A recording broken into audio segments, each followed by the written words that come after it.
আলহামদুলিল্লাহ ওয়াহদা ওয়াসসালাতু ওয়াসসালামু আলা মান লা নাবিয়্যা বা'দা আম্মা বা'দ। সম্মানিত দর্শক ও শ্রোতা মণ্ডলী, আল্লাহ রাব্বুল আলামিনের অশেষ মেহেরবানিতে আমরা শুরু করতে যাচ্ছি উমদাতুল আহকাম হাদিসের কিতাব থেকে সালাত অধ্যায়। তো আমাদের ক্লাস 29তম সালাতের, আর হাদিস নম্বর 101 ও 102। হাদিস হচ্ছে আন সাবিতিন বুনানি আন আনাস ইবনে মালিক রাদিয়াল্লাহু আনহু قال إني لآل أن أصلي بكم كما رأيت رسول الله صلى الله عليه وسلم يصلي بنا.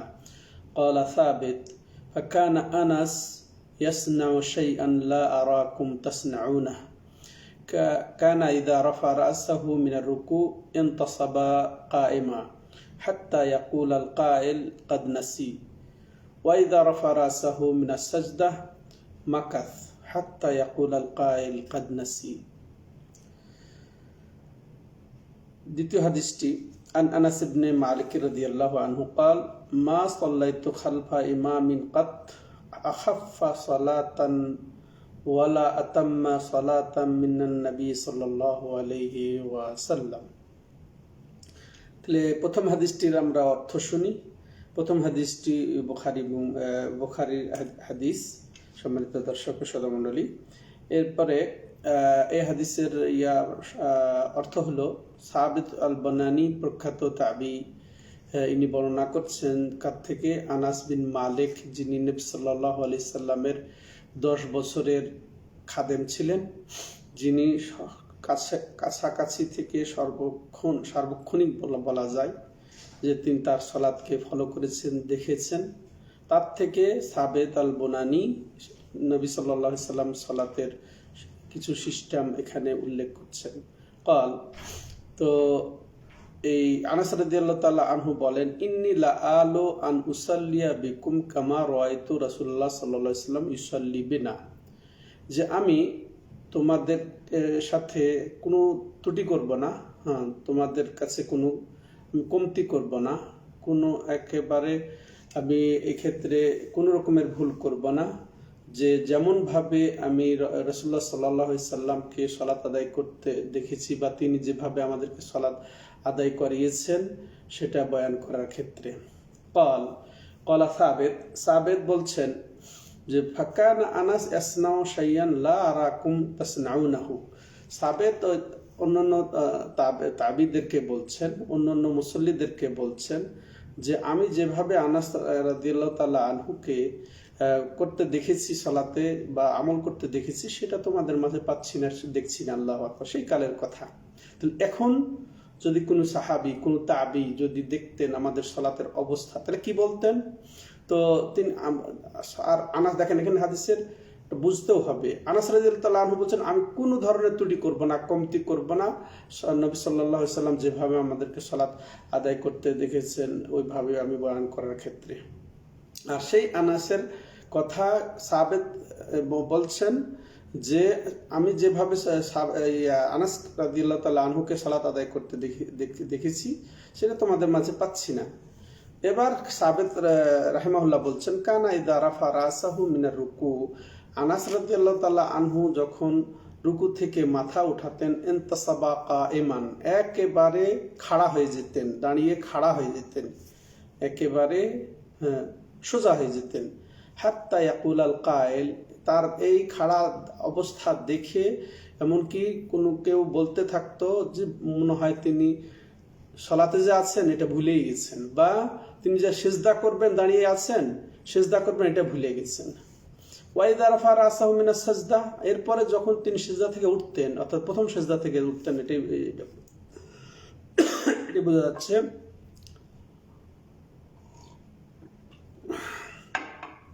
তিনি যখন সিজদা থেকে উঠতেন তিনি থেমে যেতেন, অবস্থান নিতেন।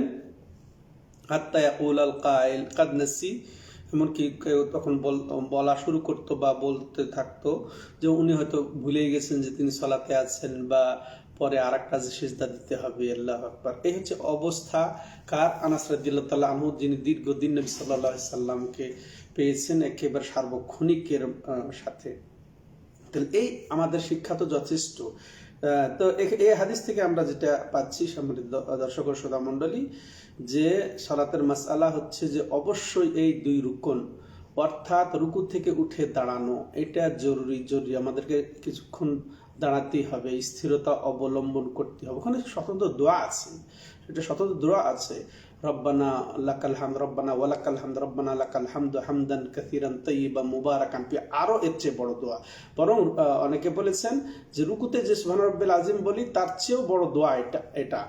তো ওইটা আমি কখন বললাম, তাহলে এটা এখানে দাঁড়ানো এটা আমাদের জন্য জরুরি, এটা আমরা বুঝতে পারলাম। এটাকে স্থিরতা বলে, তমানিনা বলে, এটা জরুরি। অনেক রুকুন, এটা জামহুর ওলামাদের মতে এই দাঁড়ানোটা, এই স্থিরতা অবলম্বনটা, এটাও ফরজ, এটাও রুকুন, সালাতের রুকুন। এটা ছাড়া সালাত আদায় হবে না ইনশাল্লাহ। হাদিস মুসিউস সালাহ, যেটা নামাজে ভুল করেছিলেন আর নবী সাল্লাল্লাহু আলাইহি ওয়াসাল্লাম বারবার তাকে সংশোধন করছিলেন, ওটাতে আরো স্পষ্ট হবে আমাদের এই বিষয়টা, যে ওই দাঁড়ানোটা, ওই স্থিরতা আমাদের জন্য ফরজ। অনেক মুসল্লি দেখা যায় যে সে কোনো রকম ইশারা করে, রুকু থেকে উঠে দাঁড়ানোর ইশারা করে আবার সিজদা চলে যায়। ঠিক অনুরূপভাবে প্রথম সিজদা দিয়ে উঠে ইশারা করে, উঠার ইশারা করে, বসার ইশারা করে সে আবার দ্বিতীয় সিজদা চলে যায়।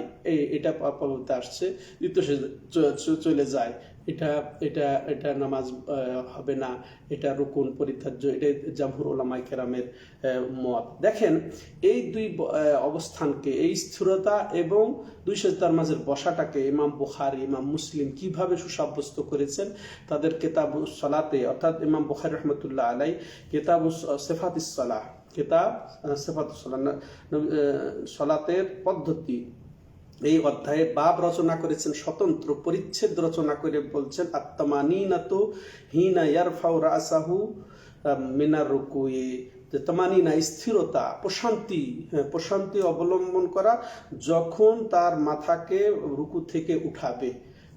এরপরে তিনি হাদিস 821 নম্বর হাদিস। এরপরে আবার আরেকটা অধ্যায় তিনি দেখেন গুরুত্ব কত, এটা একটা রকম এই স্থিরতা, যে রুকুর পরে মাথা, রুকুর পরে দাঁড়িয়ে। এরপরে আবার তিনি পরিচ্ছেদ রচনা করছেন আরেকটা স্বতন্ত্র, বাবুল মাকসি বাইনাস সাজদাতাইন, যে দুই সিজদার মাঝে অবস্থান নেওয়ার পরিচ্ছেদ।